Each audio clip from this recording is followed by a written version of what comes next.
Okay, today we're going to start talking about loops, or they're also called iterations. What they allow us to do is a something that we're doing in coding repeatedly without having to write the code over and over and over again.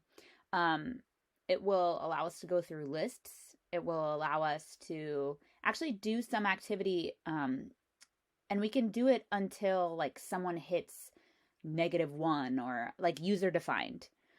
That's what's cool about loops. We can know how many times we want to do them, or we can also create them so that we don't know and that it's based on the user.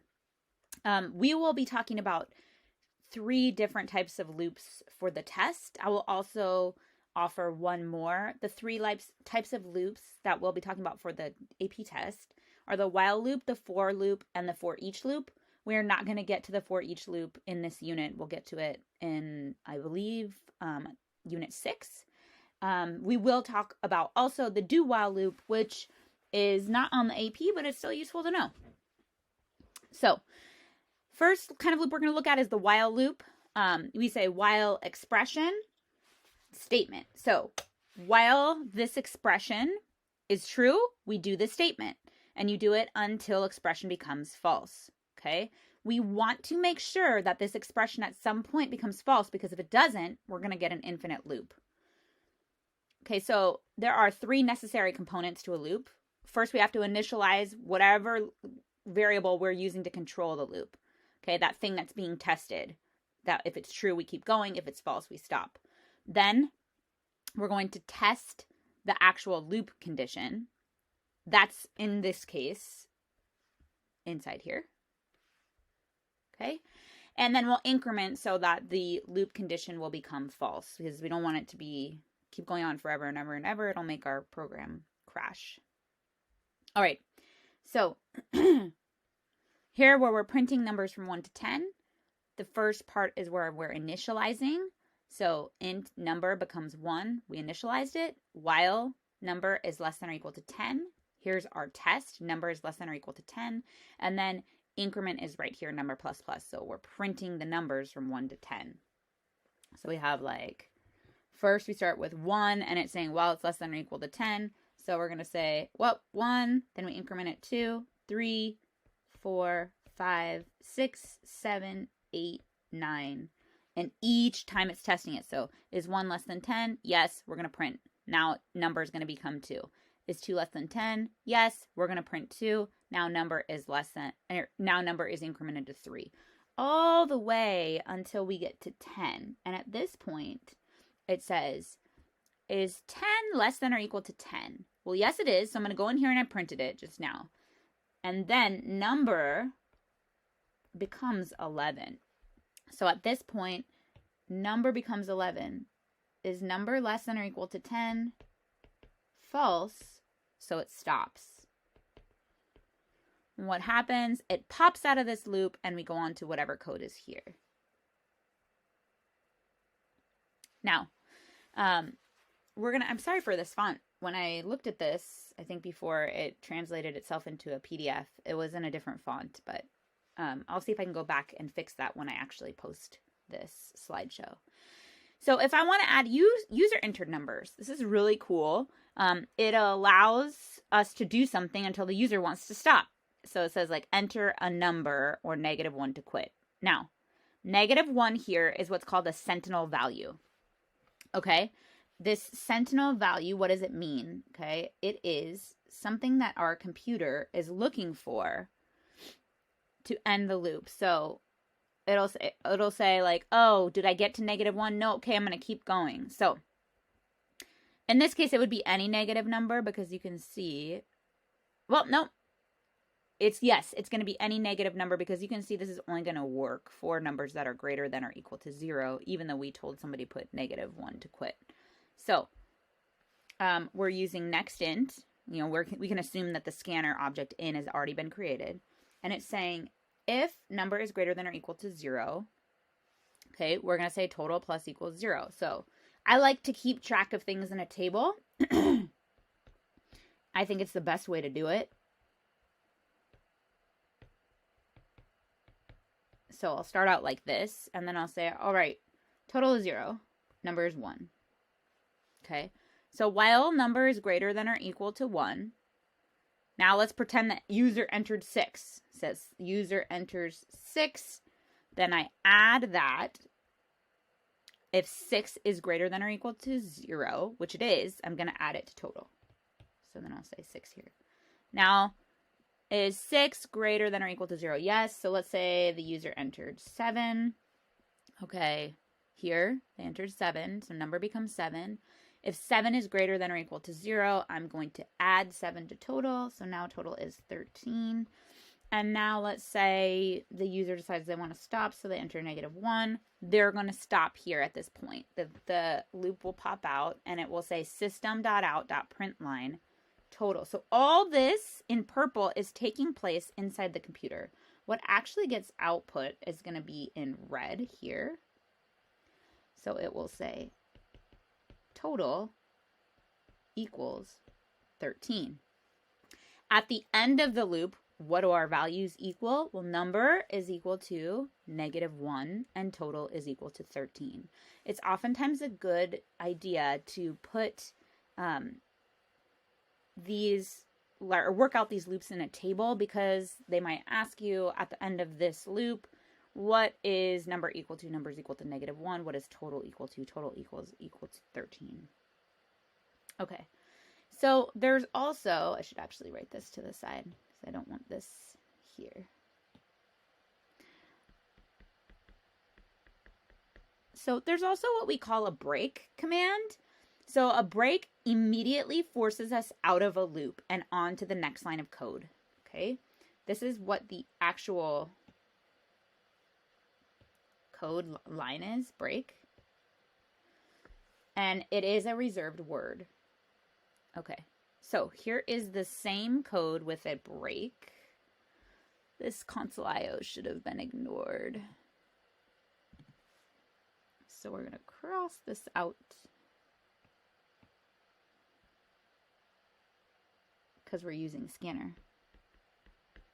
Scanner in becomes new scanner system.in. Okay, so here we're allowing us to use in dot next int. We can use in is our object, next int is our method. So here you can see a break right here where it's breaking us out of the loop. Okay, what this is doing is it's saying, all right, same exact type of thing. Let's see if we can keep track again. So we have total, and we have number. So total is 0. I think I wrote these opposite last time, but it's okay. Number is 1. All right, so while number is greater than or equal to 0, we're going to go into the loop. System.out.print, enter -1 to quit. Okay, so let's say they enter 6 again. Okay, so then it says, if 6 is less than 0, break. Well, 6 is not less than 0, so we're going to hop over this. And we're going to say total plus equals a number. So total is going to equal, oh, I confused myself this time. Number was 6, and total plus equals 6. And now let's say they go in again. Is 6 greater than or equal to 0? Yes. Okay. Enter a number or -1 to quit. Let's suppose I enter 7 again. 7 is greater than 0, so it's not going to go in here. And then total plus equals number. So we're going to say total becomes 13 now. And then we're going to go back in the loop because 7 here, number, is greater than or equal to 0. So we're back inside the loop. Let's say now they enter -1. So now they hit here. If -1 is less than or equal to less than 0, then it'll say break. So what that does is it pops you out to the next line of code and it will finish. Right here we don't have a print line that we're doing at all. The print line could come after the loop. Okay. So I'm not going to print anything out. It does essentially the same thing as a loop above. It's just a different way of doing it. Now I did want to mention here that total is it's what's called a state variable. It's a variable that's used to hold and keep track of specific information in this loop. You can do it a lot with sorting, where you want to keep like the lowest, or searching where you want to keep a lowest score or a highest score. Like, in terms of a student, let's say that we had their scores and we wanted to keep their lowest and their highest scores. We could do that with a variable called low score or high score. So in this case, our state variable is total. It's keeping track of the total. All right. So let's try this. The program will read an integer test scores from the keyboard until a -1 is typed in. So let's give this a shot, and we'll just say, put it here. And it will drop the lowest, print the average of the remaining scores. So this will say public, and since it's printing, we'll just say void. This is in the student class that I've been using this whole time. And we'll say print test average, maybe.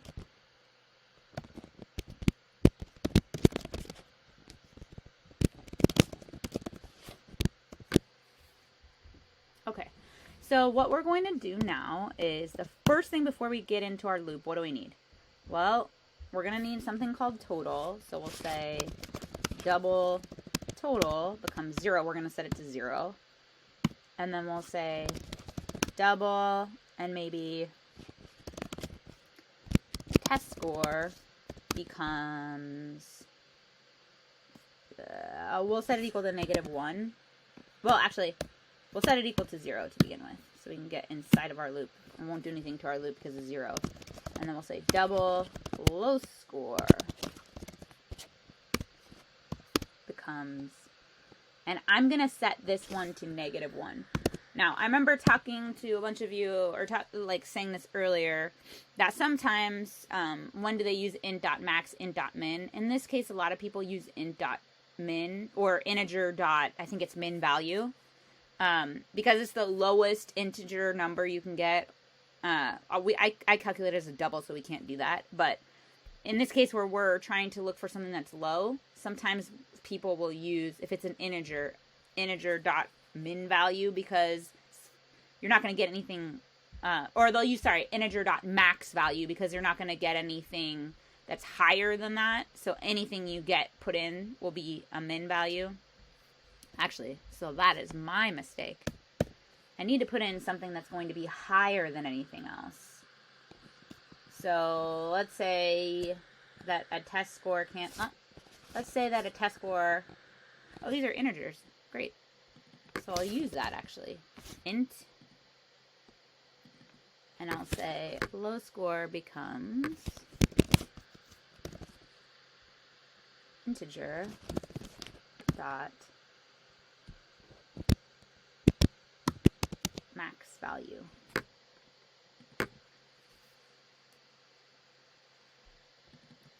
And so what that's doing is it's setting this low score to the highest value I could get. I know anything anybody's going to put in is going to be lower than that. So that means this will get reset right at the beginning. Okay.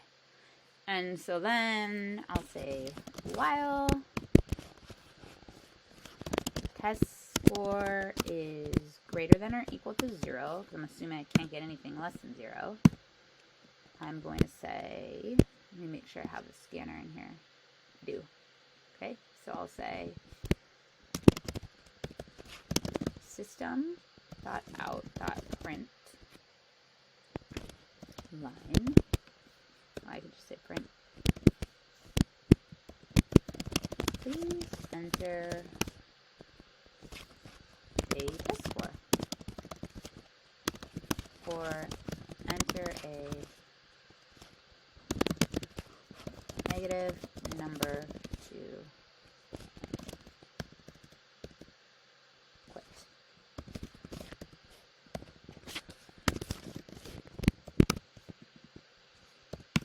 And then we'll say test score,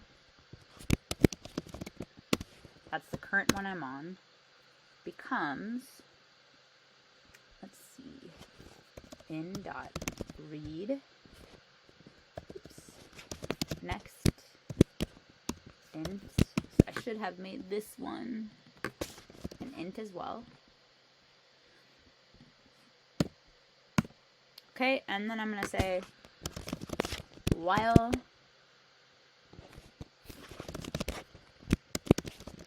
what am I doing here? I'll say if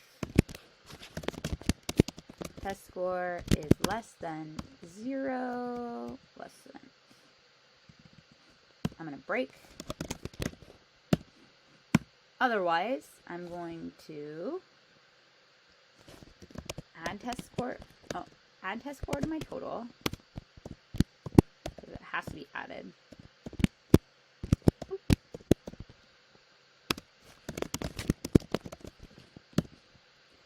And then I want to compare it, because at the very end when I find the average, okay, I need to take out that lowest score. So I'm going to say if low score is greater than, well, I like to think of it like this. If the test score that I have is less than low score is now going to become test score.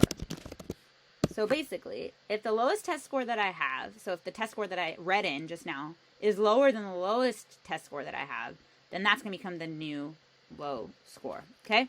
And that's really all I need to do within my loop. Once I'm done with my loop, maybe I'll say, I want to find the average, right?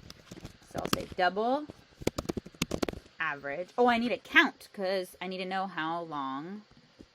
I'm going to say int count becomes 0. I need a count because otherwise I have nothing to figure out the average with. I need to know how many scores there are. So this count has to be increased every time I read in a score. So the first test score is going to be, the first test score, it'll read in and I'll say, okay, I just read in 1. Then I'll read in another one, 2, 3, 4. So now, average is going to become the total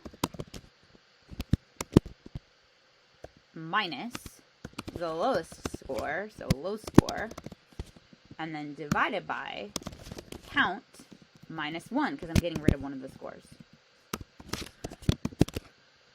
And then I'll say system.out.print your test score average is, and then I'll say average.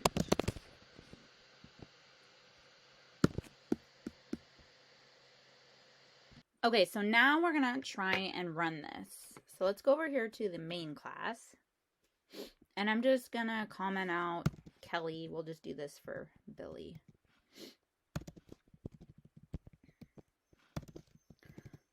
And we will run our new method. So it was Billy dot print test average. So, oh, looks like there's I need to comment out all the lines. There we go. So now let's run this.